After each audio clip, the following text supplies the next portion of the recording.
नमस्कार देवियों और सज्जनों।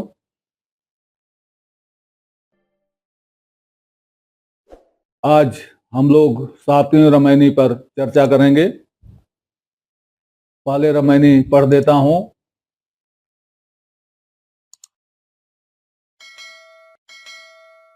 तहिया होते पवन नहीं पानी,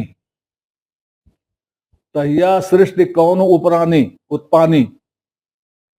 तहिया होते कली नहीं फूला, तहिया होते गर्भ नहीं मूला।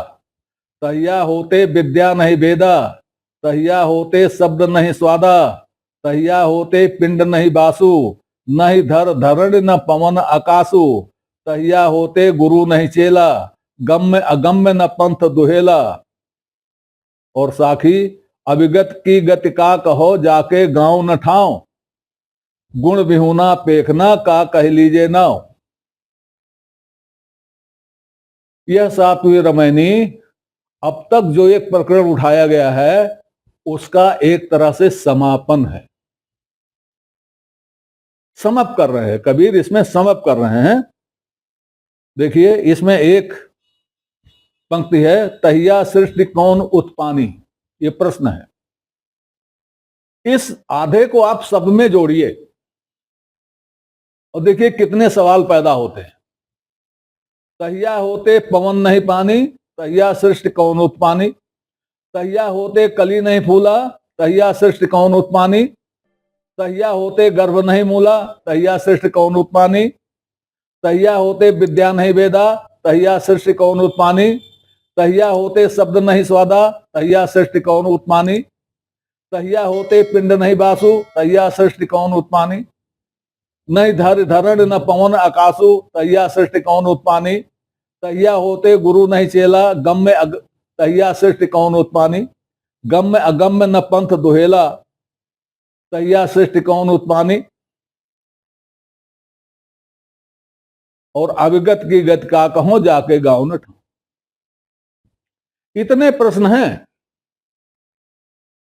सृष्टि की कहानियां आपने पढ़ा होगा, बड़े चाव से सुनाया जाता है, बड़ा रस ले लेकर के सुनाया जाता है। ऐसा हुआ तब ऐसा हुआ, तब ये हुआ तब वो हुआ।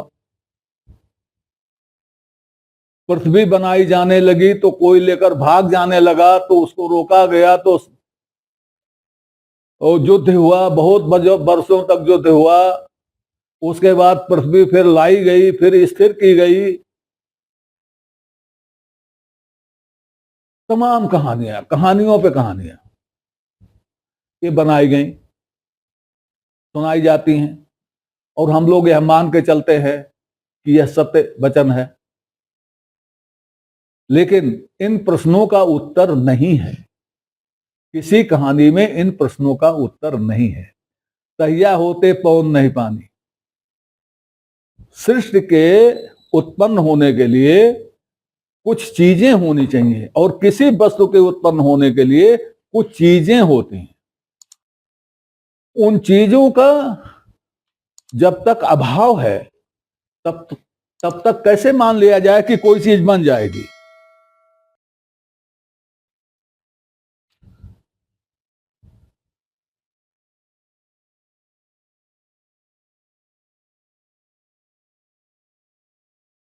तो इसके लिए हमारे वेदों ने, वेद के ऋषियों ने प्रयास किया, और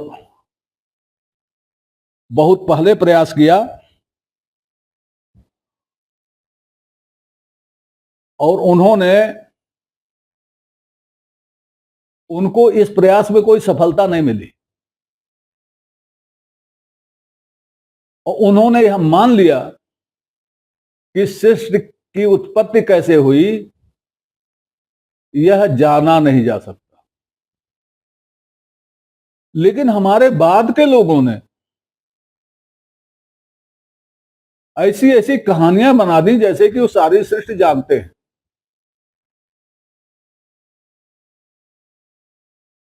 सृष्टि के विषय में ऋग्वेद का नासदीय सूक्त है, बड़ा प्रसिद्ध है। किसी भी वेद के जानकार से आप नासदीय सूक्त नाम ले लीजिए तो बता देगा कि हाँ नासदीय सूक्त ये है और इसमें ऐसा ऐसा है। उस नासदीय सूक्त का मैं संदर्भ दे रहा हूं। ऋग्वेद मंडल 10 सूक्त 129। यह सूक्त नासदासीनों से शुरू होता है, एक तरह से नासदी से शुरू होता है, इसलिए इसका नाम नासदीय सूक्त है। इसमें कुल 7 मंत्र समझे जाते हैं। ये 7 मंत्र नासदासीनों से शुरू होते हैं और वह ना वेद तक जाते हैं। इनका पाठ यहां करना मैं आवश्यक इसलिए नहीं समझता क्योंकि पाठ करने से पढ़ने से इसके कोई लाभ नहीं होने वाला। इसका अनुवाद प्रस्तुत कर रहा हूं, उस अनुवाद को ध्यान से सुनिएगा। उस समय असत नहीं था, ना सत ही था। देखिएगा, 2 ही चीजें होती हैं, सत और असत। तो ऋषि कह रहे हैं उस समय असत नहीं था, ना सत ही था, न पृथ्वी थी, न उसके ऊपर आकाश था, आवरण भी कहां था, किसका कहां स्थान था, क्या गहन गंभीर जल था। उस समय ना मृत्यु थी और ना अमरता थी, रात और दिन का भेद भी नहीं था। वह एक निर्वात अपने स्वभाव से स्थित था, उसके अलावा कुछ नहीं था।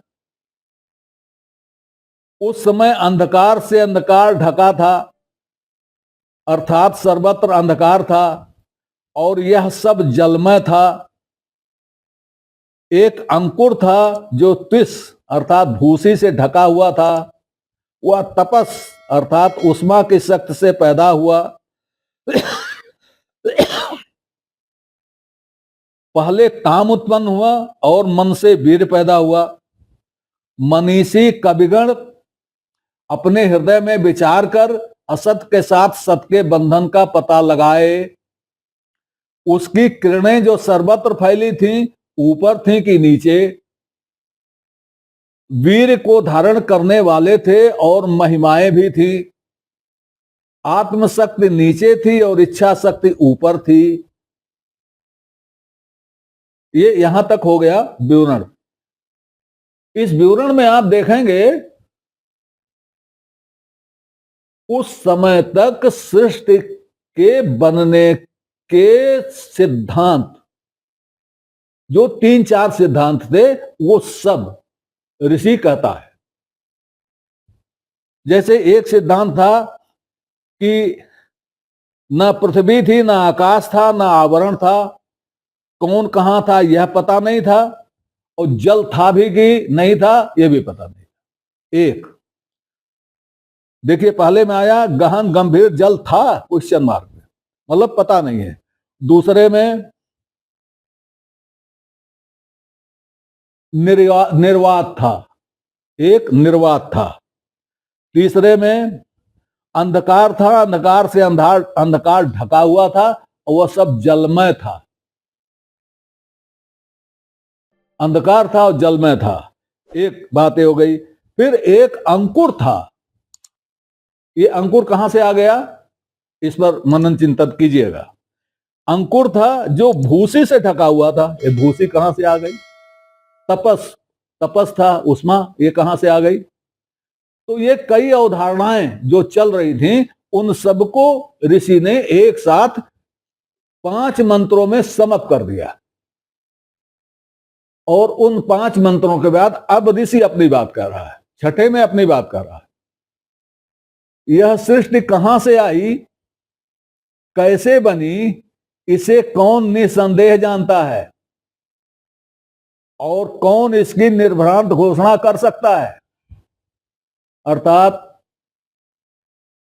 न्याय प्रमाण से इस वाक्य का अर्थ हुआ कि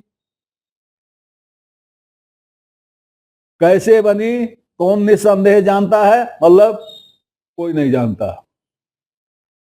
कौन इसकी निर्भ्रांत घोषणा कर सकता है? कोई नहीं कर सकता। देवता लोग भी सृष्टि होने के बाद ही पैदा हुए हैं। फिर कौन जानता है कि सृष्टि कहां से हुई? ये सृष्टियां कहां से हुई? किसने पैदा की, किसने नहीं पैदा की?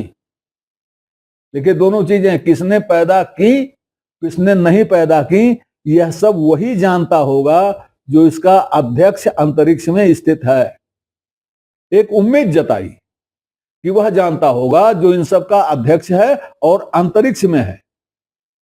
ऋषि कह नहीं रहा है कि वो अंतरिक्ष में है, एक उम्मीद जता रहा है कि वह जानता होगा। और फिर आगे कहता है और हो सकता है वह भी यह सब ना जानता हो।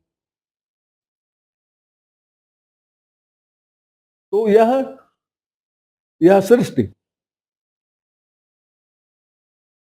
इस रामायणी में जो सृष्टि के बारे में इतने सवाल किए गए, उन सवालों में देखिए क्या क्या है। पवन और पानी की बात हो गई, कली फूल की बात हो गई, अंकुर, शब्द स्वाद की बात हो गई, विद्या वेद की बात हो गई। कुछ था ही नहीं भाई। जितनी चीजें आप देख रहे हो, जितनी चीजें आप सृष्टि में मान रहे हो, जितनी चीजें आप ब्रह्म में मान रहे हो, जितनी चीजें आप जो है चेतन में मान रहे हो, जितनी चीजें आप जड़ में मान रहे हो, उस सारे प्रश्न जो है कबीर रख रहे हैं, कह रहे हैं कि ऐसा कुछ तो था ही नहीं उस समय। तो जब उस समय ऐसा कुछ था ही नहीं तो सृष्टि कहां से बन गई? ये सृष्टि ऐसा कुछ था ही नहीं तो सृष्टि कहां से बन गई?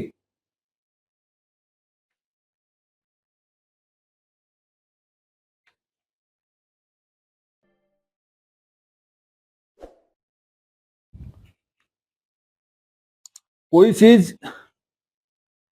बनने बिगड़ने के लिए कुछ तत्व होते हैं, तो वो तत्व इनमें कहां है? कैसे वो तत्व आ गए? कुछ ना कुछ तो होगा ही। जैसे ज्योति है, ज्योति कब चलती है?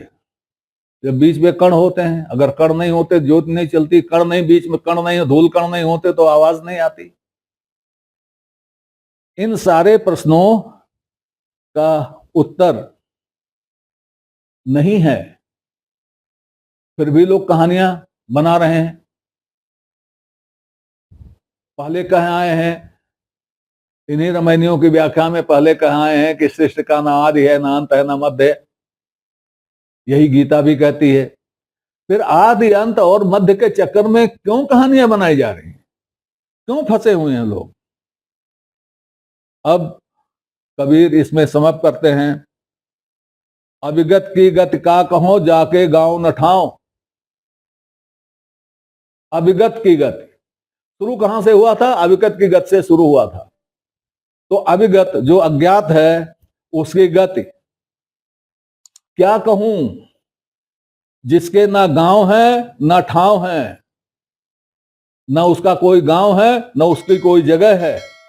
गुण बिहुना पेखना का कह लीजिए नाव। बिना गुण के जब उसे देखना है, उसे गुण के साथ देख नहीं सकते। और बिन गुण के देखना है, निर्गुण देखना है, तो का कह लीजिए नाव। तो उसका नाव क्या, उसका नाम क्या रखा जाएगा? उसका नाम तो रखा ही नहीं जा सकता। जब उसे बिना गुण का देखना है तो नाम कैसे रखा जाएगा? तो ये पहले भाग का समापन हुआ। अब आगे 8वें रामायणी पर आगे चर्चा होगी। तब तक के लिए नमस्कार। आपसे निवेदन है कि श्रृंखला को अपनी लाइक दें, इसको सब्सक्राइब करें और कमेंट बॉक्स में जाकर अपनी टिप्पणी प्रस्तुत करें, अपनी जिज्ञासा व्यक्त करें, अपने प्रश्न पूछें। यथा समय आपकी जिज्ञासाओं और प्रश्नों का समाधान करने का प्रयास किया जाएगा। धन्यवाद।